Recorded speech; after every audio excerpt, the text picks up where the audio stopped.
Good morning, everybody. This is Ralph from Herald the Soon Coming King, broadcasting to you from the foothills of the Appalachians.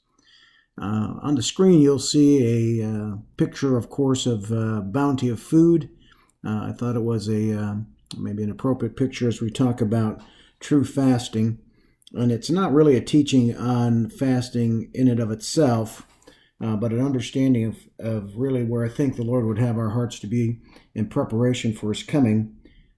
And if you'll turn to the book of Isaiah, chapter 58, we're going to see what Isaiah says is true fasting. Again, Isaiah chapter 58. And it says, and I'm going to read it, in it's New International Version. It says, "Shout it out aloud, do not hold back, raise your voice like a trumpet, declare to my people their rebellion." And I think it's really what the Lord wants us to understand, what fasting, or maybe the better way for this context is our heart attitude about things, not being religious in nature, but a heart attitude of relationship that with Him, and with that relationship, how it would manifest out into the everyday world. So we go out further, and it says in verse 2, "For day after day they seek me out. They seem eager."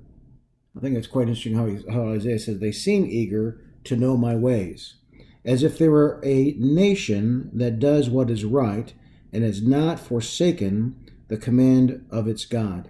They ask for just decisions and seem eager for God to come near them. Why have we fasted, they say, and you have not seen it? Why have we humbled ourselves and you have not noticed? Yet on the day of your fasting, you go about as you please and exploit all your workers." So first of all, we see in verses 2 through 3 that there's this religious perspective of fasting, that it seems like they're seeking the Lord. It appears in the outward that they seek the Lord, and we know in the Gospels that Jesus calls out the Sadducees and the Pharisees for the same thing, that they're whitewashed on the outside and dead on the inside. But here we see it again in Isaiah that there's really a religious heart, and the people seem to be seeking God, and they say, "Well, God, if we're doing this, have you not seen it? Do you not know that we're doing this?" Yet the Lord's response is, "On the day of your fasting, you do as you please and exploit all your workers." Continuing, "Your fasting ends in quarreling and strife and striking each other with wicked fists. You cannot fast as you do today and expect your voices to be heard on high. Is this the kind of fast I have chosen? Only a day for a man to humble himself?" So I think what the Lord is saying here is that He's looking at the heart of the people that are fasting and saying it's not about just a day. It's more about the fact that it is our heart as we're seeking God, right? Isn't that why for those of us that do fast and have fasted, it's so that you quiet your body down, you deny its food, you deny its necessary nourishment, so that you could draw closer to God. But here Isaiah is talking about really that people are not really doing it to draw near to the Lord. It just seems like they are. But their actions are different, right? They're going about doing as they please. They exploit people. They exploit workers. They are really doing whatever's in their heart, not really looking what's in the Lord's heart. And as we continue, we see that in verse 5, "Is that what you call a fast? A day acceptable to the Lord? Question mark. Is not this the kind of fasting I have chosen?" So Isaiah now begins to outline what the Lord is saying is truly the kind of fasting that He's chosen. "To loose the chains of injustice, untie the cords of the yoke, to set the oppressed free and break every yoke? Is it not to share your food with the hungry and to provide the poor wanderer with shelter? When you see the naked, to clothe him and not turn away from your own flesh and blood." Those few lines of Scripture are loaded. They're talking about that we would deal with injustice everywhere that we would see it, that we'd break those chains, that in every action that we do, as both as a society and as an individual, that we would be just. Those who are oppressed, that we would set them free. They can be oppressed in a lot of ways, but the idea is that we would set them free. And then practical expressions, that we would share our food with those who are hungry, or maybe our resources, our financial resources, to share food with those who are hungry, to provide shelter to those who don't have shelter. There's quite a homelessness issue in the United States these days, and there are many reasons for it. In years past, both my wife and I have worked with the homeless, so I think we have a good understanding, but it's not for the intent of this podcast to get into those issues, but nevertheless to say that we would provide shelter to those who are without. If they're naked or they don't have clothing, that we would clothe them. And I think that the next line, that we would not turn away from our own flesh and blood. How many that might be hearing my voice, or those that might hear this in the future, how many times have we turned away from even our family members? And we're exhorted here by Isaiah, by the words of the Lord, that we'd not turn away from our own flesh and blood. And if we do these things, Isaiah goes on in verse 8, then your light will break forth like the dawn, and your healing will quickly appear. If you're praying for healing, believing God for healing, is it possible that one of the reasons might be that you're not having this heart that Isaiah is describing?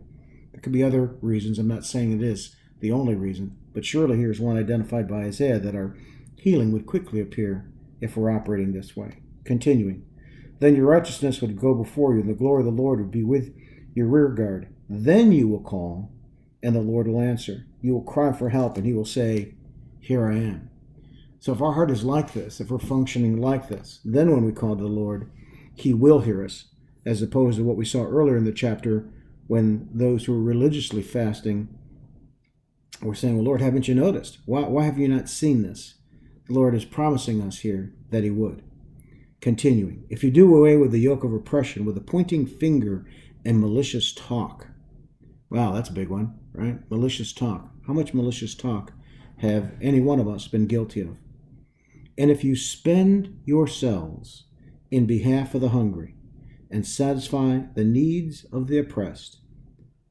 So if we're spending ourselves, giving of ourselves, the implication here is that we are taking part of our life and we're spending it, we're giving it on behalf of the hungry and the needs of the oppressed. The promise is, then your light will rise in the darkness, and your night will become like the noonday. The Lord will guide you always. Aren't many of us always praying that God guide me in what to do? God's promise is that if we have this heart, that we have this truth fasting, this concept of or understanding that this is the heart of the Lord, that we would do these things, that he would guide us always. He will satisfy your needs in a sun-scorched land and strengthen your frame. That's a great promise for our health. You'll be like a well-watered garden, like a spring whose waters never fail. We drop down into verse 13. If you keep your feet from breaking the Sabbath and from doing as you please on my holy day, if you call the Sabbath a delight and the Lord's holy day honorable, and if you honor it by not going your own way and not doing as you please or speaking idle words, then you will find your joy in the Lord, and I will cause you to ride on the heights of the land and to feast on the inheritance of your father Jacob. The mouth of the Lord has spoken. Here he's talking about keeping his Sabbath holy, not doing as we please. And that's actually one of the themes we see throughout Isaiah 58 is that we're not doing as we please. We're not doing as we want. We're doing as the Lord wants. And that we have a heart that God has. God's heart is for those who have needs, whether they're hungry, whether they're without housing, whether they're without clothing, whether they're oppressed, whether they're chained in one way or another, whether they've been taken advantage of. These are things that many of us, if not all of us, at one time or another have experienced. Some chronically, some on an ongoing basis. They're lost without the Lord Jesus Christ in their life. And Isaiah is exhorting here to the nation of Israel, and I believe God impressed in my heart this application is not only for all Israel, and truly we are all Israel in the sense of heirs of the promise, that he's exhorting us that we should have the same heart as God has. And then when we do these actions on an everyday lifestyle basis, not a one-day fast, not a place where we're setting aside just not eating. And again, the purpose is not here to say that that's not something that the Lord would have us to do. I believe He does. There may be reasons why God will do that, a way to draw near to Him, to quiet down the body and to listen to the Spirit. But God is really looking for the heart. I've said many times that He's looking for a first love relationship. And that first love relationship is to always have His heart as your heart. And I think that's what God is saying. So as we're looking at this picture of plenty, as we're looking at all that God has blessed us with and continues to bless us with, that we would have this thought in our minds as we prepare for the Lord's coming, as we draw near to Him in that relationship, as we become more like Him, as we take on His nature more than our nature, as we die to self and we take on God's nature, then this is what the Lord is saying. So I would encourage every one of us that we would look at our circumstances. Where are we? Where has God put us? Who has He put around us? What opportunities has He given us?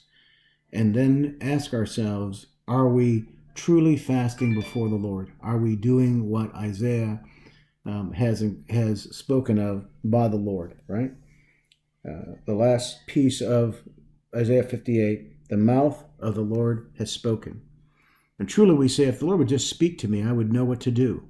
Well, here's an example in His word where he's declaring, he says, the mouth of the Lord. So Isaiah is writing, but the Lord is saying, I've spoken this. And so I'd encourage each and every one of us that we would, in preparation for the Lord's return, that would be busy about His work in every aspect and every way. And in this way, that we're looking to capture the essence of His heart, and that we would meet the needs of the people that are around us. And in that way, when the Lord comes, He will find us busy about His business. He will find us a faithful steward of all the things that He has given us to be steward over, remembering that everything is His, the earth and all that's within it, and He is, by His grace, given us these things into our hands to be steward over. That's the end of my word for today. I pray that you are looking up, because our redemption is drawing near.